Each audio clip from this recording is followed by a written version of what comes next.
அன்பார்ந்த நேயர்களே, யார் இவர் நிகழ்ச்சிக்கு உங்களை வரவேற்பதில் மிக்க மகிழ்ச்சி அடைகிறேன். நமக்கு ஒரு நல்ல வாழ்க்கையை அமைத்துக் கொள்வதற்கு பலவிதமான காரியங்களை குறித்த அறிவு நமக்கு தேவை. இன்றைக்கு அறிவு பெருகி இருந்தாலும் நம்முடைய வாழ்வை காப்பாற்றுவதற்கு தேவையான அறிவு அநேகரிடத்தில் இல்லை. நம்முடைய வாழ்க்கையை காப்பாற்றுவதற்கு தேவையான அறிவு என்ன என்பதையும் அதை எப்படி பெற்றுக்கொள்வது என்பதையும் பரிசுத்த வேதாகமத்திலிருந்து நமக்கு விளக்குகிறார் திரு சைமன் அவர்கள். ஒளியும் வாழ்வும் இயக்கம் சார்பாக யார் இவர் என்ற பெயரில் ஒலிபரப்பாகும் இந்த நிகழ்ச்சியிலே உங்கள் அனைவரையும் சந்திப்பதில் நாங்கள் மிக்க மகிழ்ச்சி கொள்கிறோம். உங்களுக்கு எங்களுடைய மனமார்ந்த நன்றியும் வணக்கத்தையும் அன்போடு தெரிவித்துக் கொள்கிறோம். உலகில் பாராட்டப்படுவது அறிவு. அறிவு கொண்டவர்கள் உலகில் மேன்மையாக மதிக்கப்படுவார்கள். அறிவை பெருக்கிக் கொள்வதற்கு ஏராளமான காரியங்கள் இன்றைக்கு வளர்ந்து கொண்டே இருக்கிறது. அரிய பல நூல்கள், பல வகையான கண்டுபிடிப்புகள், இன்னும் எத்தனையோ விதமான துணைகளெல்லாம் இன்றைக்கு அறிவை மனிதன் வளர்த்து கொள்வதற்கு. ஏனென்றால் சமூகத்தில் அறிவாளியாக இருந்தால்தான் மதிப்பு கிடைக்கும். தன்னுடைய அறிவால் தன் வாழ்க்கை தரத்தை உயர்த்தி கொள்ள முடியும். அறிவினாலே பல்வேறு காரியங்களை சாதிக்க முடியும் என்ற ஒரு உண்மை கருத்து எல்லாராலும் ஏற்றுக்கொள்ளப்படுவதனாலே அறிவை வளர்த்து கொள்வதற்கு இன்றைக்கு அதிகமாக பிரயாசப்படுகிறோம். பெற்றோராக இருந்தால் ஒருவேளை இந்த பெற்றோர் நன்றாக கல்வி அறிவு இல்லாதவர்களாக இருந்தால் அன்றைக்கு அவருடைய சூழ்நிலை ஒருவேளை படிப்பதற்கான பொருளாதார வசதி இல்லாமல் இருந்திருக்கலாம். இல்லை, வசதிகள் வாய்ப்புகள் இருந்தும் அதை நன்றாக பயன்படுத்தாத ஒரு நிலைமையும் இருந்திருக்கலாம். எனவே இப்பொழுது அவருடைய பெரிய ஆவல் என்னவென்று கேட்டால், நாங்கள் தான் படிக்கலை, எங்களுடைய பிள்ளைகளாவது நன்றாக படிக்கணும். நகர்ப்புறங்கள் மட்டுமல்ல, சிறு சிறு கிராமங்கள், சிற்று ஊர்களிலும் இன்றைக்கு பிள்ளைகளுக்கு கல்வி கொடுப்பதிலே பெற்றோர்கள் எவ்வளவு சிரமப்பட்டு முனைந்து செயல்படுகிறார்கள். அதற்காக எவ்வளவு பணத்தையும் செலவு செய்வதற்கு ஆயத்தமாக இருக்கிறார்கள்.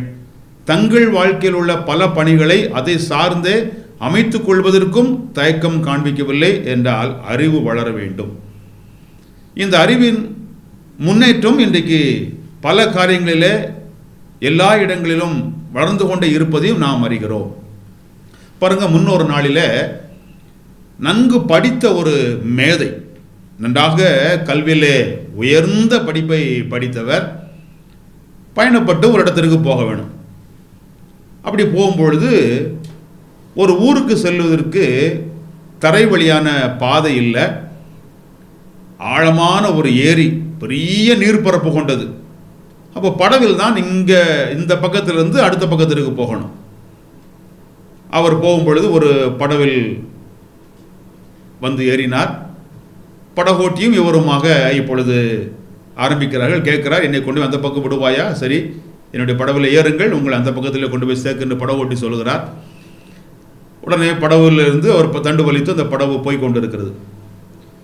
கொஞ்சம் தூரம் போன உடனே இந்த படித்த மாமேதை, இந்த சிறந்த கல்வியாளர், அறிவாளி படகு ஓட்டுகிறவரை பார்த்து கேட்குறாரு, உனக்கு வான சாஸ்திரம் தெரியுமா? நட்சத்திரங்கள்லாம் எப்படி இப்படி ஒளி வீசி கொண்டு இருக்கிறது? சந்திரன் எப்படி இரவில் தோன்றுகிறது?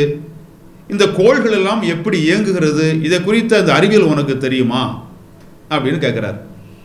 படகோட்டி சொல்கிறாரு, ஐயா, எனக்கு தெரியாது, எனக்கு இந்த படகு மட்டும்தான் ஓட்ட தெரியும், நான் பள்ளிக்கூடத்தில் போய் படிக்கவில்லை, ஆகவே இந்த அறிவியல் எனக்கு தெரியாது.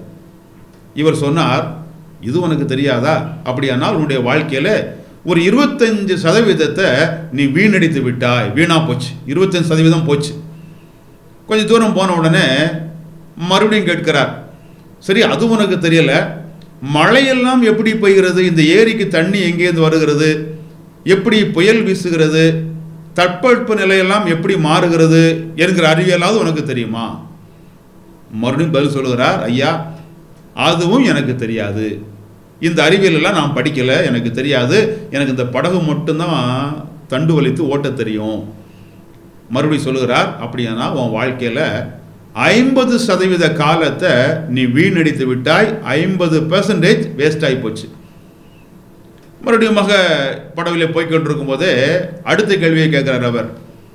நவீனமாக வரக்கூடிய இந்த கணிதம், கம்ப்யூட்டர், மேத்தமெட்டிக்ஸ், இந்த விதமான காரியங்கள் எப்படி இருக்கும், அதை குறித்து உனக்கு தெரியுமா? அதை நீ படிச்சிருக்கிறாயா இல்லை கேள்விப்பட்டிருக்கிறாயா? அதே பதிலே இந்த படகோட்டி திரும்ப சொல்றாரு, எனக்கு அது எதுவுமே தெரியாது, நான் அதை படிக்கலை, எனக்கு தெரியாது. மாமேதை சொல்கிறார் இப்பொழுது, அப்படியானால் உன் வாழ்க்கையில் 75 விழுக்காடு, அதாவது முக்கால்வாசி வாழ்க்கையை நீ வீணடித்து போட்டாய், வீணா போயிடுச்சு. இதெல்லாம் நீ படிக்காதனால உன் வாழ்க்கையில முக்கால்வாசி 75% வீண், வேஸ்ட் அப்படின்னு சொன்னார். சிறிது நேரம் ஆன உடனே திடீரென்று மேகம் கருத்தது. பயங்கரமான சுழல் காற்று அந்த ஏரியிலே வந்து தாக்கினது. மழையும் பெய்ய தொடங்கினது. இப்பொழுது அந்த படகு ஓட்டி இந்த மேதையை பார்த்து கேள்வி கேட்டார். ஐயா, உங்களுக்கு நீந்த தெரியுமா, நீச்சல் தெரியுமா என்று கேட்டார். அவர் சொன்னார், எனக்கு நீந்த தெரியாது, நீச்சலை நான் கற்றுக்கொள்ளவில்லை. உடனே படகோட்டி தன் படவிலிருந்து தண்ணீருக்குள்ளே குதித்தாராம். இப்பொழுது மழை வந்து விட்டது, சூறாவளி காற்று, இனிமேல் தப்பிக்க முடியாது என்று படகுக்குள் தண்ணீர் ஏறிவிட்டால் அதை வெளியே தள்ள முடியாது, படகும் மூழ்கும். ஆகவே நான் குதித்து நீந்தி அக்கறை சொல்வேன். நீங்கள் நீந்துவதற்கு கற்றுக்கொள்ளவில்லை என்றால் 100% முழு வாழ்க்கையும் நீங்கள் வீணடித்தீர்கள் என்று அவர் சொன்னாராம். பாருங்கள், நீச்சல் தெரியாதனாலே மற்ற எதையெல்லாம் அவர் அறிந்திருந்தாலும், எவ்வளவு அறிவியல்களையும் பொருளாதாரங்களையும் எவ்வளவு விதமான சட்ட நுணுக்கங்களெல்லாம் அவர் படித்து அறிந்திருந்தாலும் தன்னுடைய வாழ்க்கை இப்போது காப்பாற்றுவதற்கு பயனாய் இருப்பது இந்த நீச்சல் தான். இந்த நீந்துதலை கற்றுக்கொள்ளாதனாலே அந்த மனிதர் அறிவியலை கற்றுக்கொள்ளாதனால் வாழ்க்கையில ஒரு பகுதியை மட்டும்தான் இழந்தாரு. ஆனா இவரோ மிகவும் முக்கியமான இந்த காரியத்தை கற்றுக்கொள்ளாததினாலே முழு வாழ்க்கையும் இழந்து போகக்கூடிய நிலையில் காணப்பட்டார். இது ஒரு கதையாகவோ நிகழ்வாகவோ இருந்தாலும் எவ்வளவு நம்முடைய வாழ்க்கைக்கு இது பொருத்தமானதாக இருக்குது என்று நம்ம சிந்திச்சு பார்ப்போம். எத்தனையோ காரியங்களை அறிந்து கொள்ள வேண்டும் என்று ஆசைப்படுகிறோம், முயற்சிக்கிறோம், அதில் தவறு ஒன்றுமில்லை. நம்முடைய எல்லா அறிவுகளும் நமது வாழ்வில் நம்மை காப்பாற்றுமா, இதெல்லாம் நம்முடைய வாழ்க்கையில் நமக்கு துணை நின்று ஆபத்திலிருந்து நம்மை விலக்கி நமக்கு ஒரு ஈடேற்றத்தை கொடுக்குமா என்கிற கேள்வியையுமே நாம் கேட்பதற்கு தவறி போகக்கூடாது. ஒரு சிறந்த ஞானி சொல்கிறார், கர்த்தருக்கு பயப்படுதலே ஞானத்தின் ஆரம்பம், பரிசுத்தரின் அறிவே அறிவு. அறிவு பல்வேறு வகையில் இருக்கிறது. அறிவை பெருக்கிக் கொள்வதற்கு பலவிதமான ஏதுக்கள் உலகில் நிரம்பி இருக்கிறது. ஆனால் பரிசுத்தர் என்று அழைக்கப்படுவதற்கு தகுதி கொண்டவர், இந்த உலகத்தில் பெரும்பாலும் அறியப்பட்டவர் கர்த்தராகிய இயேசு கிறிஸ்து. ஏன் என்றால் மனிதனாக அவர் ஒரு திரைமறைவான வாழ்க்கை வாழவில்லை, வெளிப்படையான வாழ்க்கை தான் வாழ்ந்து கொண்டிருந்தார். அதை நீங்கள் கேள்விப்பட்டிருப்பீர்கள், அறிந்திருப்பீர்கள், பல நூல்கள் வாயிலாக நீங்கள் கற்றும் இருப்பீர்கள். உலகில் வாழ்ந்த இயேசு ஒரு திரைமறைவான ரகசியமான வாழ்க்கையை மேற்கொள்ளாமல் சமுதாய வாழ்க்கையில் தான் ஈடுபட்டிருந்தார். சாதாரணமாக எவரும் அவரை அணுக முடியும், அவர்கிட்ட பேச முடியும், அவரிடத்தில் கேள்வி கேட்க முடியும், அவர் செய்வதை பார்க்க முடியும். ஆனால் அவர் பரிசுத்தம், அதாவது குற்றம் தவறு எதுவுமே செய்யாமல் முழுமையான ஒரு சுத்தமான வாழ்க்கை வாழ்ந்தார். அதான் பரிசுத்தர். அந்த அறிவு தான் அறிவு என்று சொல்லுகிறது. அதாவது கடவுளை, கர்த்தரை அறிந்து கொள்ளுதல் தான் அறிவு.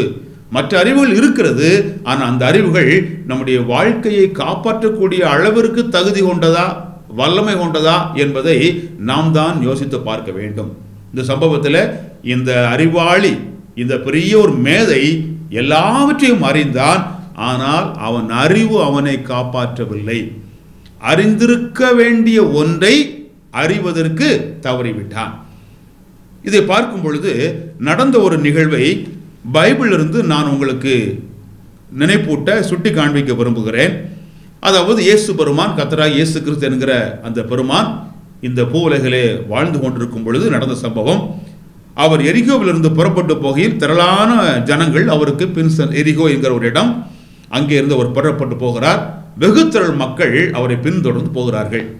அப்பொழுது வழி அருகே உட்கார்ந்திருந்த 2 பேர், அவர் போகிற வழியில் 2 பேர் உட்கார்ந்திருக்கிறார்கள். அவர்களுக்கு கண் பார்வை இல்லை.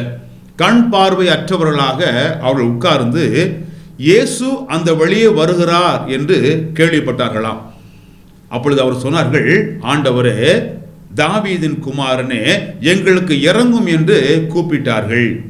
அவர்கள் பேசாதிருக்கும்படி ஜனங்கள் அவர்களை அதட்டினார்கள். அவர்களோ, ஆண்டவரே, தாவீதின் குமாரனே, எங்களுக்கு இறங்கும் என்று அதிகமாய் கூப்பிட்டார்கள். பாருங்க, கண் பார்வை இல்லாத இந்த 2 பேர், எத்தனையோ திரள் கூட்டமான மக்கள் இந்த இயேசுவை பின்தொடர்ந்து போகிறார்கள், அவருடன் பயணிக்கிறார்கள்.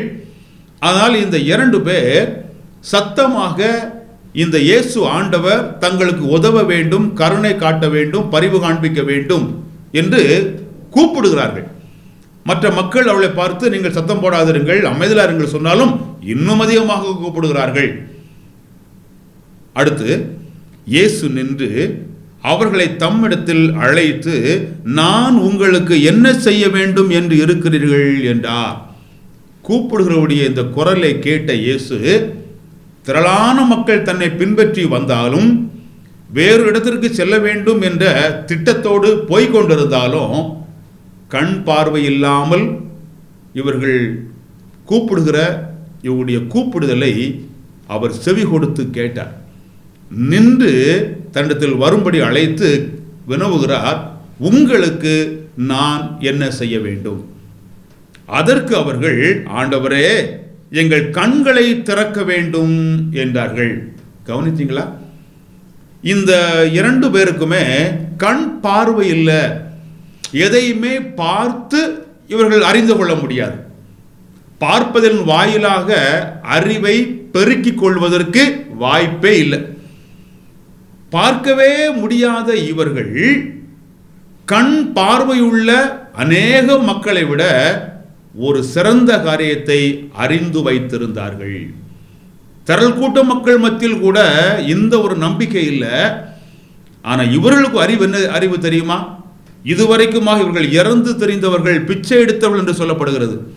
இதுவரைக்குமாக சமூகத்தில் வாழ்ந்த சக மனிதர்கள் இவங்களுக்கு உணவு கொடுத்தாங்க, இவங்களுக்கு தேவையான வாழ்க்கைக்கு உதவக்கூடிய பல நன்மைகளை கொடுத்தாங்க, மெய்தான்.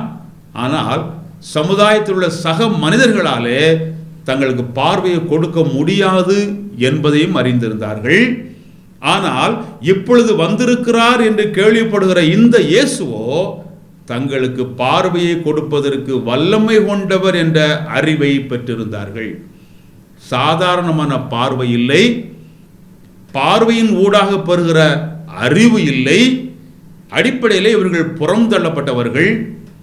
மனிதர்கள் இவர்களை பார்த்து சத்தமிடாதிருங்கள் என்று சொல்லக்கூடிய அளவிற்கு ஒரு ஒதுக்கு நிலையில் இருக்கக்கூடியவர்கள். ஆனால் ஒரு மேன்மையான அறிவை பெற்றிருந்தார்கள். இயேசு என்பவர் இந்த வழியாய் வருகிறார், அந்த இயேசுவை பார்த்தால் எங்களுடைய இந்த பிரச்சனை தீரும், எங்களுக்கு பார்வை கிடைக்கும் என்பதை நம்பி இருந்தார்கள். இயேசுவிடத்தில் வந்த பொழுது அவர் சொல்லுகிறார், அவர் கேட்கிறார், என்ன வேண்டும்? நாங்கள் பார்வை அடைய வேண்டும். இயேசு மனது உருகி, ஒருவேளை இந்த நிகழ்வை கவனித்துக் கொண்டிருக்கிற உங்களது சொந்த வாழ்விலோ இல்லை உங்களுடைய குடும்பத்தில் உள்ள வட்டாரத்தில் உள்ளவர்களின் வாழ்விலோ பல்வேறு அறிவு பெருத்த நிலை இருக்கலாம். ஆனால் அதன் நடுவிலே நம்முடைய வாழ்விலே நம்மை காப்பாற்றக்கூடிய, நமக்கு இன்றியமையாத, நமக்கு பெரும் துணையாக இருக்கக்கூடிய அறிவை பெற்றுக்கொள்ளாத நிலை இருக்குமானால் இது மிகவும் சிந்திப்பதற்கான ஒரு நேரமாக இருக்கிறது. இந்த இயேசுவை யார் என்று அவர்கள் அறிந்தது மட்டுமல்ல, அந்த இயேசுவை ஆண்டவரை என்று அழைத்து அவரிடத்திலே தடைகள் வந்தாலும் எங்களுக்கு உதவ வேண்டும், எங்களுக்கு பார்வை தர வேண்டும், அது உம்மால் மட்டும்தான் முடியும். இந்த இயேசு இன்றைக்கும் உயிரோடு உள்ள ஆண்டவர். இது இவரால் மட்டும் முடியும் என்ற நம்பிக்கை, அந்த அறிவு, அந்த நம்பிக்கையின் அறிவுனாலே அவர் நோக்கி கூப்பிடும் பொழுது இந்த மனிதர்களுக்காக அவர் மனது உருகினாராம். மனது உருகி அவர்கள் கண்களை தொட்டார். யோசிச்சு பாருங்க, இதுவரைக்கும் அவருடைய கண்களை யாருமே தொட்டு பார்த்துருக்க மாட்டாங்க. ஆனால் இந்த மனது உருக்கமான இயேசு அவங்க கூப்பிடுவதை கேட்டது மட்டுமல்ல, வரவழைத்தது மட்டுமல்ல, என்ன வேண்டும் என்று வினவினது மட்டுமல்ல, அவர்கள் மீது மனது உருக்கம் கொண்டார், கண்களை தொட்டார். இந்த இயேசு நம்முடைய கூப்பிடுதலை கேட்கிறவர், மனது உருகி இரக்கம் காண்பிக்கிறவர், தொடுகிறவர். எதை காட்டுகிறது? கரிசனையை காட்டுகிறது. தொட்டு உடனே அவர்கள் பார்வையடைந்து அவருக்கு பின் சென்றார்கள். அவர்களுக்கு பார்வை கிடைத்தது, அந்த இயேசுவுக்கு பின் சென்றார்கள்.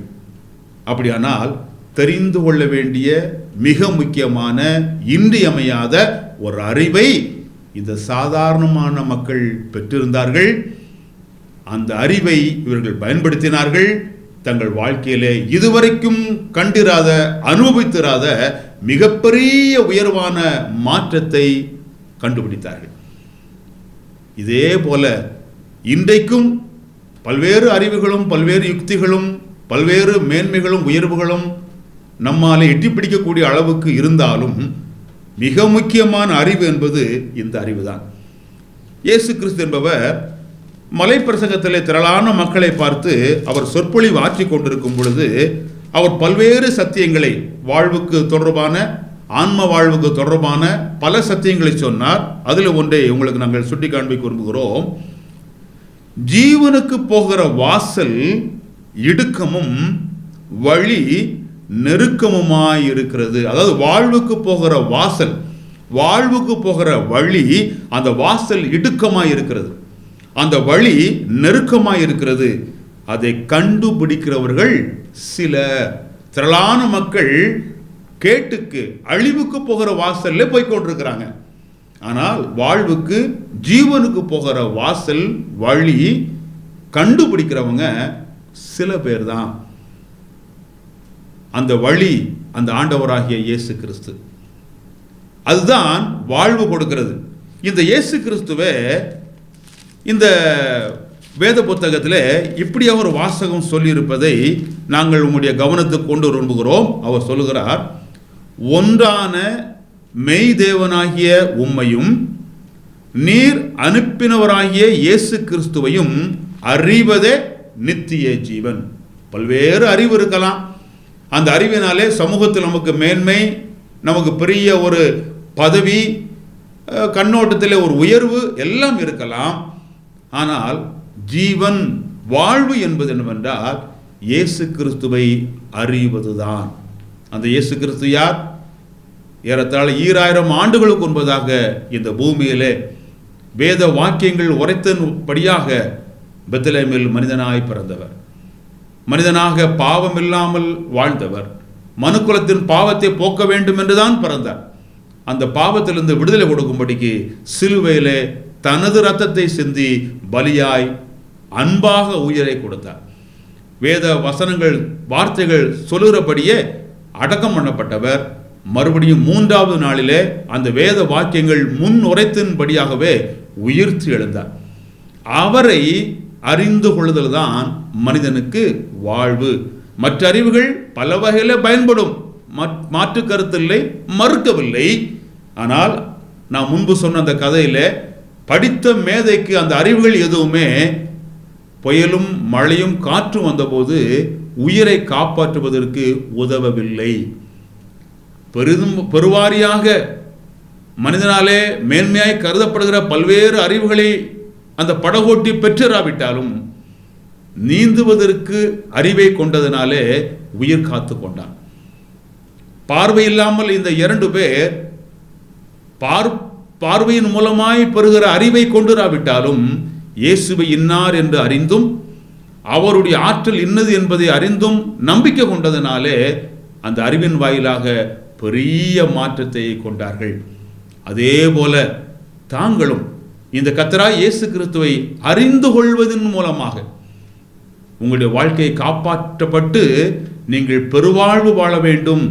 சமாதானத்தையும் சந்தோஷத்தையும் பாவ மன்னிப்பையும் இனிமேல் மறுமையின் நம்பிக்கையும் நீங்கள் பெற்றுக்கொள்ள வேண்டும் என்று நாங்கள் விரும்புகிறோம். எல்லாவற்றையும் சொல்வதற்கு இந்த நேரம் போதாது. இன்னும் இந்த கர்த்தராகிய இயேசு கிறிஸ்து எப்படி அறிந்து கொள்வது? இந்த திரையிலே தொடர்பு எண்கள் உங்களுக்கு காண்பிக்கப்படும். நீங்கள் தயக்கம் காண்பிக்க வேண்டாம்.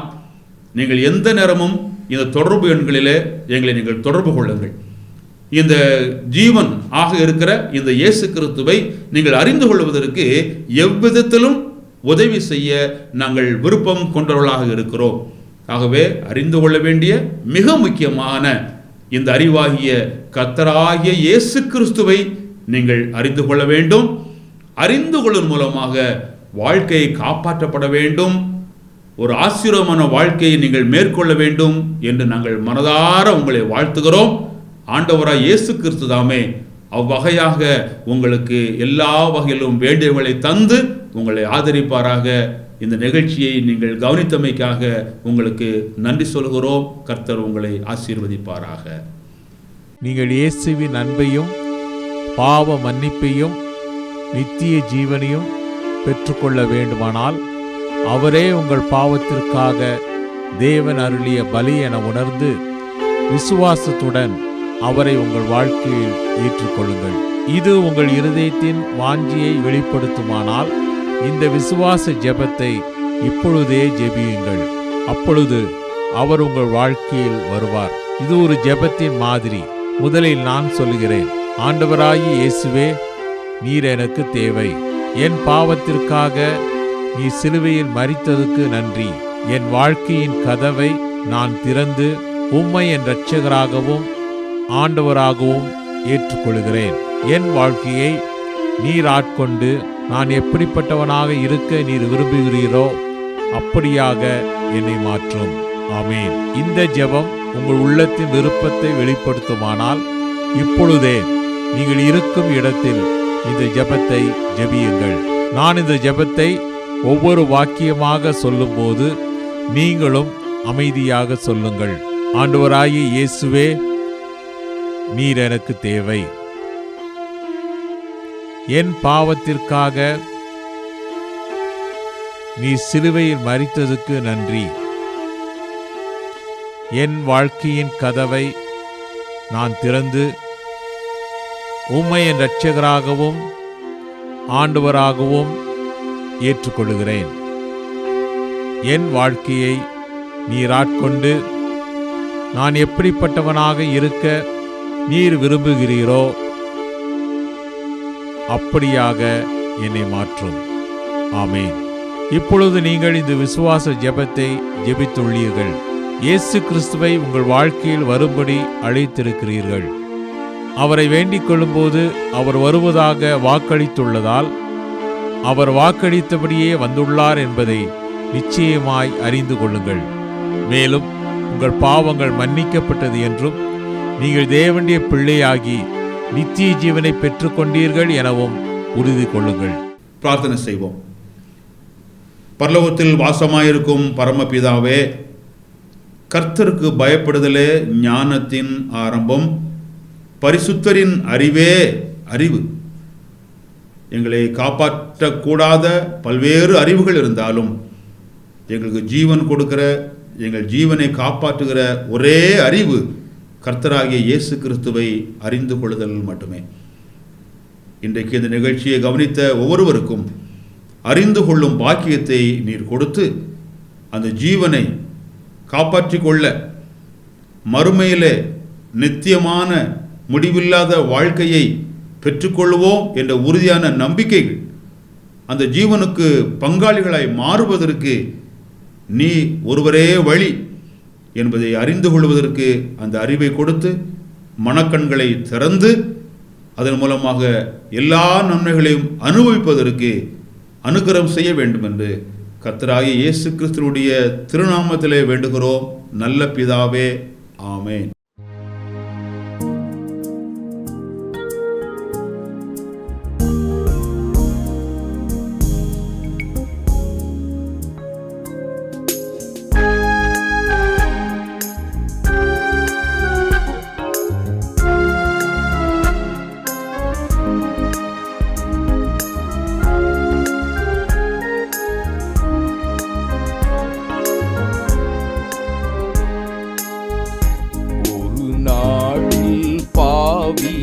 அலைந்தே எந்த நேசரின் அன்பினை மறந்தே, ஒரு நாளில் பாவியாய் அலைந்தே எந்த நேசரின் அன்பினை மறந்தே, மனதும் மாம்சமும் விரும்பியதை செய்தே மன நிம்மதியும் இழந்தே, மனதும் மாம்சமும் விரும்பியதை செய்தே மன நிம்மதியும் இழந்தே, பாரிலே ஒன்றும் இல்லையே மாயையாம் இந்த வாழ்விலே, பாரிலே ஒன்றும் இல்லையே மாயையாம் இந்த வாழ்விலே, தேவ சித்தம் செய்வதே என் ஆவல் என்றுமே, தேவ சித்தம் செய்வதே என் ஆவல் என்றுமே.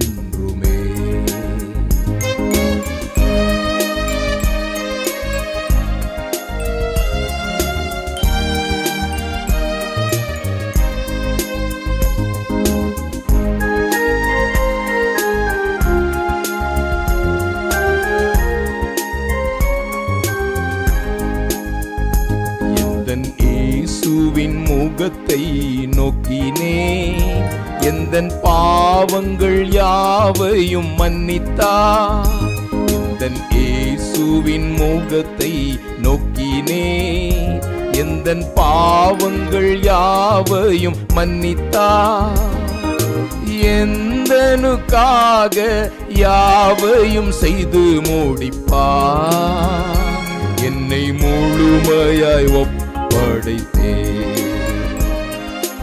எந்தனுக்காக யாவையும் செய்து முடிப்பார், என்னை முழுமையாய் ஒப்படைத்தே,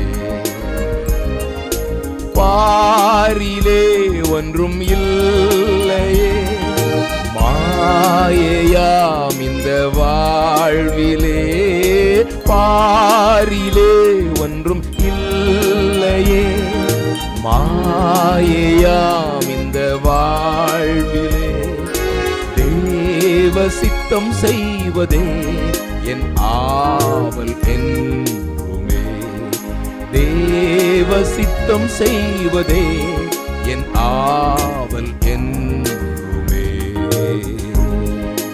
தெய்வத்தை அறிகிற அறிவை நாம் பெற்றுக்கொள்ளாவிட்டால் மரணத்திற்கு பின் தெய்வ தண்டனையிலிருந்து நாம் தப்ப முடியாது என்று கேட்டோம்.